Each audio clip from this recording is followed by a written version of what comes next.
comprehension type questions. Comprehension 1। इसमें हमें दिया है कांस्टेंट का वैल्यू, एम्पलीट्यूड दिया है और टोटल एनर्जी दी हुई है। तो जैसे हमें पता है कि जो मीन पोजीशन होती है वहाँ पर वेलोसिटी मैक्सिमम होती है, जिससे काइनेटिक एनर्जी मैक्सिमम आ जाएगी। और वो जो मैक्सिमम काइनेटिक एनर्जी है उसको हमने निकाला, तो वो होनी चाहिए हाफ mv²। और यहाँ पर वेलोसिटी की हम मैक्सिमम वैल्यू डाल देंगे जो मीन पोजीशन पर होती है, जो कि ए ओमेगा होती है। तो ये एक्सप्रेशन आएगी। इसमें एम ओमेगा स्क्वायर को हमने के लिख दिया, एम ओमेगा स्क्वायर को के लिख दिया। तो ये मैक्सिमम काइनेटिक एनर्जी आ गई। और के और ए दिए हुए थे, उनकी वैल्यू डाल के हमारी के मैक्स की वैल्यू आ जाती है 100 जूल। और पोटेंशियल एनर्जी मिनिमम होती है मीन पोजीशन पर, जो यहाँ पर इस केस में ज़ीरो नहीं है, तो हमने उसको कुछ ले लिया यू नॉट, वो मिनिमम वाली पोटेंशियल एनर्जी है। सिमिलरली तो यहाँ से जैसे अगर हम इसको ऐड कर दें तो हमारी टोटल एनर्जी आ जाएगी यू नॉट प्लस मिनिमम वाली मतलब यू नॉट प्लस हाफ के ए स्क्वायर। तो यहाँ से यू नॉट और के हाफ के स्क्वायर की वैल्यू 100 जूल है। टोटल एनर्जी हमें दी गई है 160। और इसको सॉल्व करके यहाँ से यू नॉट की वैल्यू हमारी आ जाती है, जो कि मिनिमम पोटेंशियल एनर्जी है। उसी तरह से देखिए तो एक्सट्रीम पर जाकर वेलोसिटी ज़ीरो हो जाती है, तो यानी काइनेटिक एनर्जी ज़ीरो हो जाएगी, जो कि मिनिमम वैल्यू है। पोटेंशियल एनर्जी यहाँ पर मैक्सिमम होएगी, जो कि टोटल एनर्जी के बराबर हो जाएगी। और टोटल एनर्जी हमारी यू नॉट प्लस हाफ के स्क्वायर है। तो इस नॉलेज के हिसाब से जैसे फर्स्ट क्वेश्चन दिया है मिनिमम काइनेटिक एनर्जी हमें बतानी है, तो मिनिमम काइनेटिक एनर्जी एक्सट्रीम पर होती है और ज़ीरो होती है। सेकेंड क्वेश्चन में हमें मैक्सिमम काइनेटिक एनर्जी बतानी है, तो मैक्सिमम काइनेटिक एनर्जी जैसे हमने निकाली यहाँ पर हाफ के स्क्वायर से, तो वो 100 जूल आएगी। थर्ड क्वेश्चन में हमें बताना है मिनिमम पोटेंशियल एनर्जी, जो कि मीन पोजीशन पर होती है, वो हमने अभी कैलकुलेट करी, 60 जूल आएगी।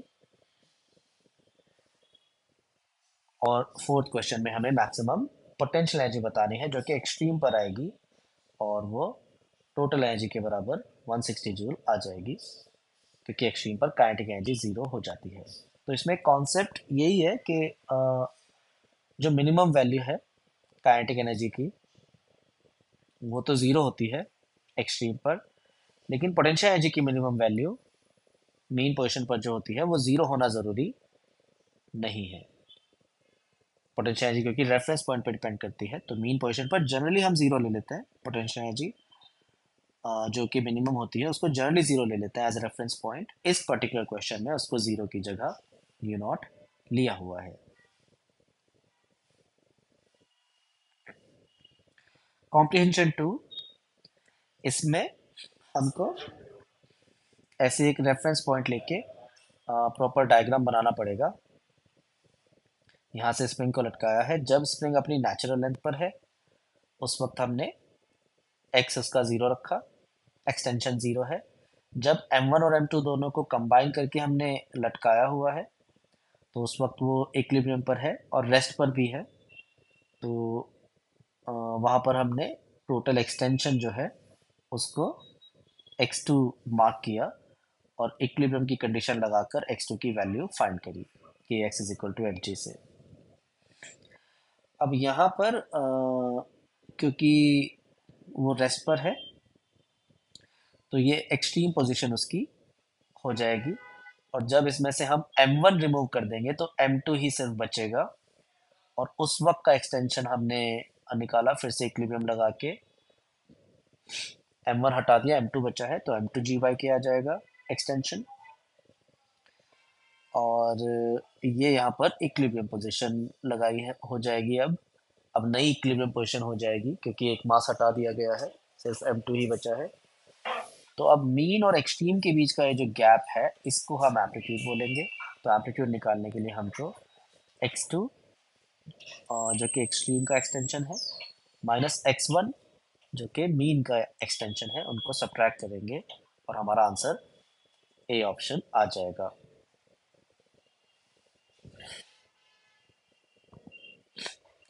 सिक्स क्वेश्चन में M2 को जब हमने हटाया तो एम्पलीट्यूड बताना है, बिल्कुल सेम इसी तरह से। इस बार M1 की जगह M2 को हटा दिया। जब M2 हटाएंगे तो यहाँ पर M1 आएगा और M1 जी बाई के आएगी, जो हमारी वैल्यू है यहाँ पर। और अब फिर से सब्ट्रैक्ट करके बिल्कुल सेम इसी तरह से M2 हटा दिया तो M1 बचा है। और उनको सब्ट्रैक्ट करके इस बार M2 जी बाई के आ जाएगी।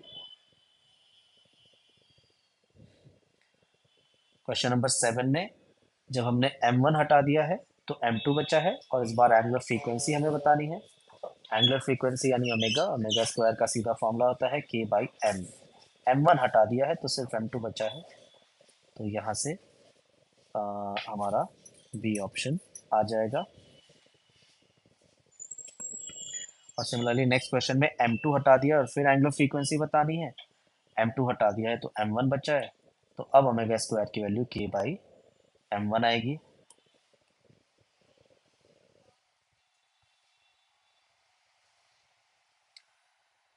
नेक्स्ट जो कॉम्प्रीहेंशन है उसमें हमने तीन एक्सपेरिमेंट करे हैं। एक्सपेरिमेंट 1 एक सिंपल सा एक एक्सपेरिमेंट है। एक्सपेरिमेंट 2 में हमने एक्सपेरिमेंट 1 के जैसा ही किया है, लेकिन इस बार जो डिस्प्लेसमेंट है वो डिफरेंट है हमारा।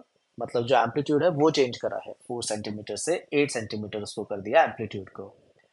और थर्ड एक्सपेरिमेंट में हमने बॉब का मास चेंज किया है, 0.5 की जगह 0.25 kg लिया है।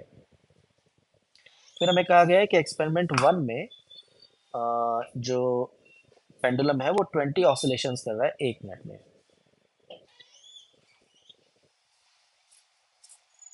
क्वेश्चन नंबर 9, इसमें हमें बोला गया है कि एक्सपेरिमेंट 1 में, जिसमें हमें ऑलरेडी दिया गया है कि 20 साइकिल्स पर मिनट है, उसमें फ्रीक्वेंसी क्या है हर्ट्ज में, यानी साइकिल्स पर सेकंड में।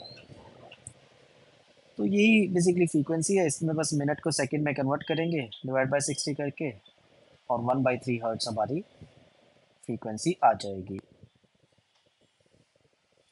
बाकी क्वेश्चंस के लिए देखो, जो टाइम पीरियड है बाकी एक्सपेरिमेंट्स में, क्योंकि मास और एम्पलीट्यूड चेंज किया हुआ था, तो हमें पता है कि जैसे टाइम पीरियड का ये फॉर्मूला होता है 2π√L/g। टाइम पीरियड जो है वो मास से इंडिपेंडेंट होता है। बॉबी का जो बॉब है हमारा, उसका जो मास है वो मैटर नहीं करता, और जो एम्पलीट्यूड है वो भी मैटर नहीं करता, तो एम्पलीट्यूड की भी पावर ज़ीरो। एम्पलीट्यूड से भी इंडिपेंडेंट होता है टाइम पीरियड, किसी भी एसएचएम में होता है ये तो। अम, और लेंथ के साथ ये प्रोपोर्शनैलिटी हमारी आएगी टाइम पीरियड की। तो इस बेसिस पर जो नेक्स्ट क्वेश्चन है 10th, इसमें बोला है एक्सपेरिमेंट 2 में कितने ऑसिलेशंस होंगे पर मिनट। तो हमें पता है पर मिनट 20 ऑसिलेशंस दिए हुए हैं, तो एक्सपेरिमेंट 2 में भी उतने ही रहेंगे। एम्पलीट्यूड चेंज करने से फ्रीक्वेंसी या टाइम पीरियड चेंज नहीं होगा। सिमिलरली एक्सपेरिमेंट 3 में पूछा है, तो मास चेंज करने से भी टाइम पीरियड या फ्रीक्वेंसी चेंज नहीं होगी, तो फिर से पर मिनट 20 ऑसिलेशंस आएंगे।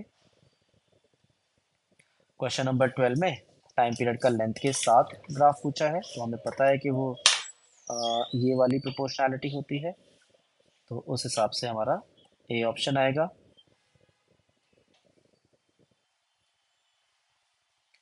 क्वेश्चन नंबर 13 में हमें बोला गया है कि पेंडुलम अब डिटैच कर गया स्प्रिंग से जब वो अपने हाईएस्ट पॉइंट पर पहुंचा है आर्क के। तो जो भी उसका एक्सट्रीम पोजीशन है, जैसे अपना ये एस रहा होगा, यहाँ पर मीन रही होगी, तो जो भी उसका एक्सट्रीम पोजीशन है वहाँ पर जाकर उसकी वेलोसिटी ज़ीरो हो गई होगी, और यहाँ पर वो डिटैच करा है हमने, यानी यहाँ पर हमारा जो रस्सी है वो एक तरह से कट गया, तो टेंशन ज़ीरो हो गई। So the only force acting on Bob is mg downwards, और उसकी वेलोसिटी यहाँ पर ज़ीरो है। तो इस तरह से रेस्ट से इस पार्टिकल को छोड़ दिया है, तो जिधर भी फोर्स लग रहा है वो उसी तरफ अपना चलना शुरू कर देगा। इसलिए ऑप्शन डी आएगा।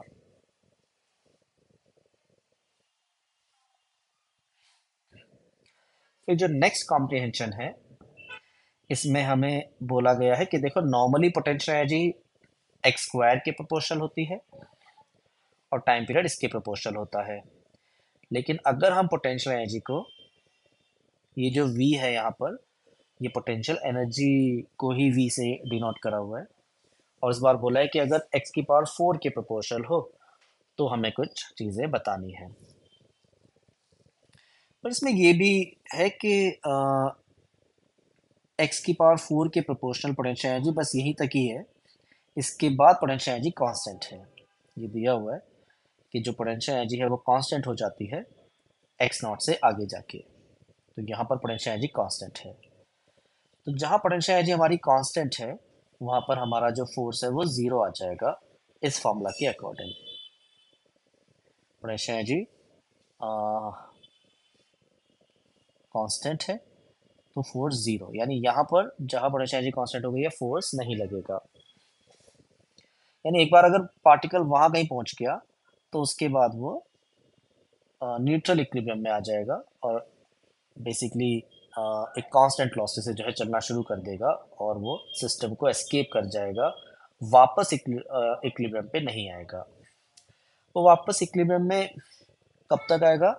एक्स नॉट तक। एक बार ये भी चेक करते हैं कि अगर वैल्यू एक्स की एक्स नॉट से कम है, यानी इस पर्टिकुलर पोर्शन में वो वापस आ रहा है या नहीं आ रहा है, तो उसको चेक करने के लिए हमने फिर से सेम फॉर्मूला लगाया, minus D by D X, यानी नेगेटिव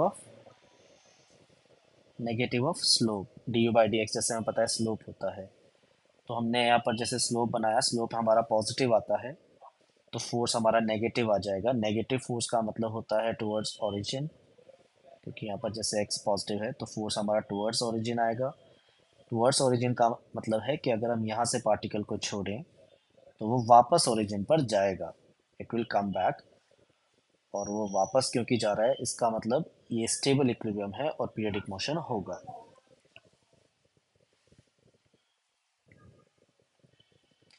तो जैसे 14th क्वेश्चन में हमें पूछा है कि टोटल एनर्जी अगर E है तो पीरियडिक मोशन कब तक होगा। तो जैसे हमने अभी देखा पीरियडिक मोशन यहाँ तक होगा एक्स नॉट तक, और एक्स नॉट के बाद अगर वो एक बार एक्स नॉट पर पहुंच गया तो वो एस्केप कर जाएगा क्योंकि फोर्स ज़ीरो हो जाएगा और उसको नहीं वापस नहीं आ पाएगा। तो फिर हमने लॉजिक लगाया कि जैसे एक्सट्रीम पोजीशन पर, क्योंकि हमको पता है उसकी वेलोसिटी ज़ीरो होती है, पार्टिकल की वेलोसिटी ज़ीरो होती है तो उसकी काइनेटिक एनर्जी ज़ीरो होती है।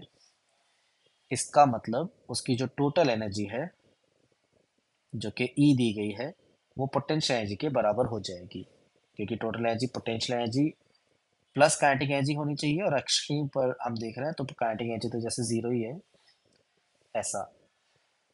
तो अब हम ये चाहते हैं इसकी जो पोटेंशियल एनर्जी है वो वी नॉट से कम कम रहे, वी नॉट से कम कम रहे, क्योंकि एक बार अगर वी नॉट पर वो पहुंच गया तो वो एस्केप कर जाएगा। तो पीरियडिक मोशन तब तक होगा जब तक उसकी पोटेंशियल एनर्जी वी नॉट से कम कम रहती है। ठीक है, तो अब जो हमारी इस पर्टिकुलर केस में पोटेंशियल एनर्जी आई है ई,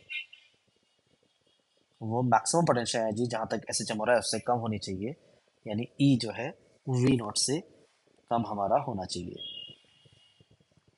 इसलिए ऑप्शन सी आएगा।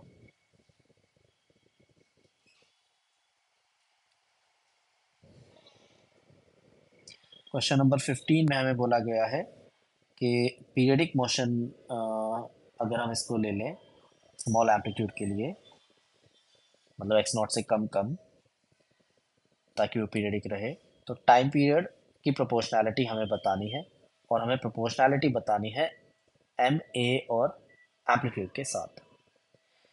तो इसको सॉल्व करने के लिए हमने जैसे हमें देख रहे हैं सारे ऑप्शन आप चेक कर लो, उसमें डायमेंशंस ही अलग दी हुई हैं, बाकी कांस्टेंट वगैरह से तो मैटर भी नहीं कर रहा, हमें बस प्रोपोर्शनैलिटी निकालनी है। तो हमने लिखा कि time period is proportional to, और तीन ही क्वांटिटीज़ हैं, तो लेट्स से मास की पावर x है, ए की पावर y है, और एम्पलीट्यूड की पावर z है। मास की डायमेंशंस लिखी हमने, एम्पलीट्यूड की हमने l लिखी, और जो बीच में a है वो ए देखते हैं कहाँ से आया है। वो ए आया था पोटेंशियल एनर्जी से। पोटेंशियल एनर्जी दी हुई थी ए एक्स की पावर 4। तो जो ए की डायमेंशन है वो एनर्जी बाई एक्स की पावर 4 करके हम निकाल सकते हैं। तो ए की डायमेंशन आएगी एनर्जी की डायमेंशन डिवाइड बाई एक्स की पावर 4, यानी एक्स तो जैसे मीटर में है, एल की पावर 4। इसको रीअरेंज किया तो मास की पावर निकाली, एल की पावर निकाली और टाइम की पावर निकाली। फिर वो दूसरी तरफ से जब हम इक्वेट करते हैं, यहाँ पर मास की पावर 0, एल की पावर 0 है, इक्वेट करके हमारा ये 3 इक्वेशन आ जाती हैं। यहाँ से थर्ड इक्वेशन से y सीधे सीधे आ जाता है। इसको फर्स्ट इक्वेशन में डाल दें तो x आ जाता है, और y को ही सेकेंड इक्वेशन में डाल दें तो z की वैल्यू आ जाती है।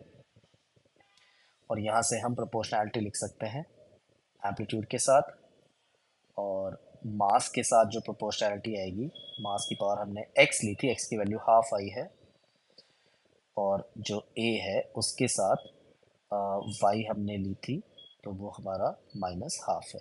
तो यहाँ से हम प्रोपोर्शनैलिटी से कह सकते हैं कि ये बी ऑप्शन आएगा।